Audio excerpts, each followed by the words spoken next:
কিয়ামতের সবথেকে বড় আলামত হল ঈসা আলাইহিস সালাম দাজ্জালকে হত্যা করার পর আল্লাহ তাআলা ইয়াজুজ মাজুজকে এই পৃথিবীতে পাঠাবেন। আর ইয়াজুজ মাজুজ পৃথিবীতে আসা মানে হচ্ছে কিয়ামতের লক্ষণ। মানুষের মনে প্রশ্ন আসতে পারে যে এই ইয়াজুজ মাজুজ কে? ইয়াজুজ মাজুজ কি আদম সন্তান? হ্যাঁ, তারা আদম সন্তান, কিন্তু অনেক মুফাসসির বলে থাকেন যে তারা আদম আলাইহিস সালামের স্বপ্নদোষের বীর্য থেকে সৃষ্ট। তা একেবারেই ভিত্তিহীন কথা। নাউযুবিল্লাহ। সঠিক কথা হলো নূহ আলাইহিস সালামের সন্তান, যার নাম ছিল ইয়াফাস। তার বংশধর হচ্ছে ইয়াজুজ মাজুজ। তাদের আকৃতির ব্যাপারেও অনেক ভিত্তিহীন কথা শোনা যায়। অনেকেই বলে থাকে ইয়াজুজ মাজুজ হচ্ছে দৈত্য দানব ইত্যাদি ইত্যাদি, যেগুলোতে আমাদের কান না দেওয়াই উচিত। কিন্তু তারা হবে দৈত্য দানবের চেয়েও হিংস্র। ইয়াজুজ মাজুজের জাতি পৃথিবীর ইতিহাসে অত্যন্ত ভয়াবহ জাতি হিসেবে পরিচিত। তারা আমাদের পার্শ্ববর্তী জাতিগুলোর উপর ভয়াবহ অত্যাচার চালাত। মানুষ হত্যা, পশু পাখি হত্যা, লুটপাট থেকে শুরু করে সব ধরনের অবিচারে লিপ্ত ছিল। এমনকি পুরো সভ্যতা ধ্বংস করে দিতেও তারা কুণ্ঠাবোধ করেননি।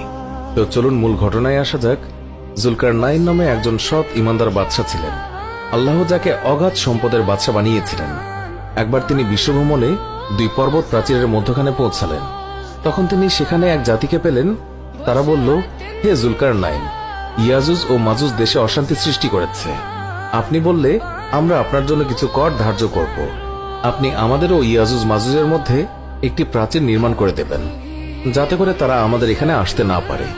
2 পর্বত প্রাচীরের মধ্যস্থলে ছিল তাদের প্রবেশ পথ, যে পথ দিয়ে তারা উঠে আসত আবার ভেতরে প্রবেশ করত। তিনি বললেন, আমার পালনকর্তা আমাকে যে সামর্থ্য দিয়েছেন তাই যথেষ্ট। অতএব তোমরা আমাকে শ্রম দিয়ে সাহায্য করো। আমি তোমাদের এবং তাদের মধ্যে একটি সুদৃঢ় প্রাচীর নির্মাণ করে দেব, যাতে করে তারা তোমাদের কোনো ক্ষতি করতে না পারে। তোমরা আমাকে লোহার পা টেনে দাও। অবশেষে যখন পাহাড়ের মধ্যবর্তী ফাঁকা স্থান পূর্ণ হয়ে গেল, তখন তিনি বললেন, তোমরা হাঁপড়ে দম দিতে থাকো। অবশেষে যখন তা আগুনে পরিণত হলো, তখন তিনি বললেন, তোমরা গলিত তামা নিয়ে এসো, আমি তা এর উপরে ঢেলে দিই। অতঃপর ইয়াজুজ ও মাজুজ আর কখনোই এর উপরে আরোহণ করতে পারবে না এবং তা ভেদও করতে পারবে না। কিন্তু আল্লাহ একটি নির্দিষ্ট সময়ে একে চূর্ণ বিচূর্ণ করে দেবেন এবং তারা বের হয়ে আসবে। রাসূলুল্লাহ সাল্লাল্লাহু আলাইহি ওয়াসাল্লাম বলেছেন, ইয়াজুজ মাজুজ প্রতিদিন সুড়ঙ্গ পথ খনন করতে থাকে।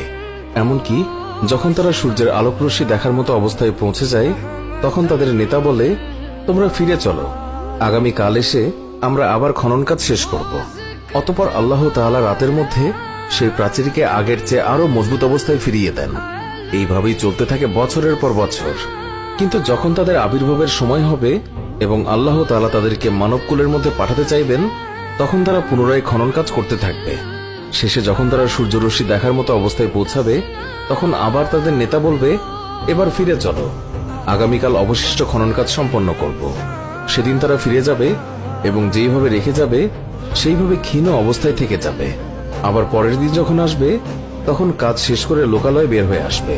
তিনি বলেন, তারা এত বেশি সংখ্যক হবে যে প্রথম দলটি সিরিয়ার তাবারিয়া উপসাগর অতিক্রমকালে এর সমস্ত পানি পান করে শেষ করে ফেলবে। আর যখন তাদের শেষ দলটি এই স্থান দিয়ে অতিক্রম করবে, তখন তারা বলবে, নিশ্চয়ই এই জলাশয়ে কোনো এক সময় পানি ছিল। তাহলে বুঝতেই পারছেন কত বেশি সংখ্যক হলে সাগরের পানি শুকিয়ে যাবে। ঈসা আলাইহিস সালাম দাজ্জালকে হত্যা করার পর আল্লাহ তাআলা তার কাছে ওহী প্রেরণ করবেন, আমার বান্দাদেরকে তুর পাহাড়ে সরিয়ে নাও। আমি এমন একদল বান্দা অবতীর্ণ করেছি যাদের বিরুদ্ধে যুদ্ধ করার ক্ষমতা কারোই নেই। তিনি বলেন, তারপর আল্লাহ ইয়াজুজ মাজুজের দল পাঠাবেন। আল্লাহ তাআলার বাণী অনুযায়ী তাদের অবস্থা হলো, তারা প্রত্যেক উচ্চভূমি থেকে ছুটে আসবে। সূরা আম্বিয়া আয়াত 96। তারা পরস্পর বলবে, আমরা তো দুনিয়ার বসবাসকারীদেরকে ধ্বংস করেছি, এবার চলো আকাশে বসবাসকারীদেরকে ধ্বংস করি। তারা এই বলে আকাশের দিকে তাদের তীর নিক্ষেপ করবে। আল্লাহ তাআলা তাদের তীরসমূহ রক্তে রঞ্জিত করে ফেরত দেবেন। তারপর ঈসা আলাইহিস সালাম এবং তার সাথীরা অবরুদ্ধ হয়ে পড়বেন। রাসূলুল্লাহ সাল্লাল্লাহু আলাইহি ওয়াসাল্লাম বলেন, তারা খাদ্যের অভাবে এমন কঠিন অবস্থায় পতিত হবে যে তখন তাদের জন্য একটা গরুর মাথা তোমাদের এই যুগের 100 দিনারের চাইতেও বেশি উত্তম বলে মনে হবে। তারপর ঈসা আলাইহিস সালাম এবং তার সাথীরা আল্লাহ তাআলার কাছে দোয়া করবেন। আল্লাহ তাআলা তখন ইয়াজুজ মাজুজ বাহিনীর ঘাড়ে মহামারী রূপে নাগাফ নামক কীটের উৎপত্তি করবেন। তারপর তারা এমনভাবে ধ্বংস হয়ে যাবে যেন একটি প্রাণের মৃত্যু হয়েছে। সেখানে এক বিঘত জায়গাও পাবেন না যেখানে সেগুলোর পচা দুর্গন্ধময় রক্তমাংস ছড়িয়ে না থাকবে। তারপর তিনি সাথীদের নিয়ে আল্লাহ তাআলার কাছে দোয়া করবেন। আল্লাহ তাআলা তখন উটের ঘাড়ের ন্যায় লম্বা ঘাড় বিশিষ্ট এক প্রকার পাখি প্রেরণ করবেন। সেই পাখিগুলো লাশগুলো তুলে নিয়ে গভীর গর্তে নিক্ষেপ করবে। এদের পরিত্যক্ত তীরধনুক মুসলমানগণ 7 বছর পর্যন্ত জ্বালানি হিসেবে ব্যবহার করবে।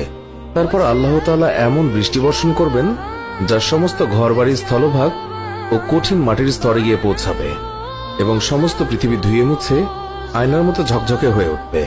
তারপর জমিনকে বলা হবে, ফল ও ফসল সমূহ বের করে বারাকাত ও কল্যাণ ফিরিয়ে দাও। এমত অবস্থায় কিছুদিন অতিক্রান্ত হওয়ার পর আল্লাহ তাআলা এমন এক বাতাস প্রেরণ করবেন যা সকল ঈমানদারদের আত্মা ছিনিয়ে নেবে এবং অবশিষ্ট থাকবে শুধুমাত্র দুশ্চরিত্রের লোক, যারা গাধার মতো প্রকাশ্যে নারী সম্ভোগে লিপ্ত হবে। তারপর তাদের উপরে কিয়ামত সংঘটিত হবে। সহিহ মুসলিম। নবী করিম সাল্লাল্লাহু আলাইহি ওয়াসাল্লাম বলেছেন, কিয়ামতের দিন আল্লাহ তাআলা বলবেন, হে আদম, তোমার বংশধর থেকে একদলকে বের করে জাহান্নামের দিকে নিয়ে এসো। আদম আলাইহিস সালাম বলবেন, হে আমার প্রিয় রব, জাহান্নামবাসী দলের পরিমাণ কি? আল্লাহ তাআলা বলবেন, প্রতি 1000 থেকে 999। এই কথা শুনে সাহাবীগণের চেহারা ভয়ে বিবর্ণ হয়ে গেল। এরপর নবী করিম সাল্লাল্লাহু আলাইহি ওয়াসাল্লাম বললেন, প্রতি 1099 জন হবে ইয়াজুজ মাজুজ থেকে নেয়া এবং একজন হবে তোমাদের মধ্য থেকে। সবাই খুশিতে বলে উঠল, আল্লাহু আকবার। এরপর রাসূলুল্লাহ সাল্লাল্লাহু আলাইহি ওয়াসাল্লাম বললেন, তোমরা হবে জান্নাতবাসীদের 1/3। সহিহ বুখারী। সুপ্রিয় দর্শক, এই ছিল আমাদের আজকের ভিডিও। আমাদের এই ভিডিও সম্পর্কে মন্তব্য জানাতে কমেন্ট করুন। ভিডিওটি ভালো লাগলে লাইক দিন, শেয়ার করুন।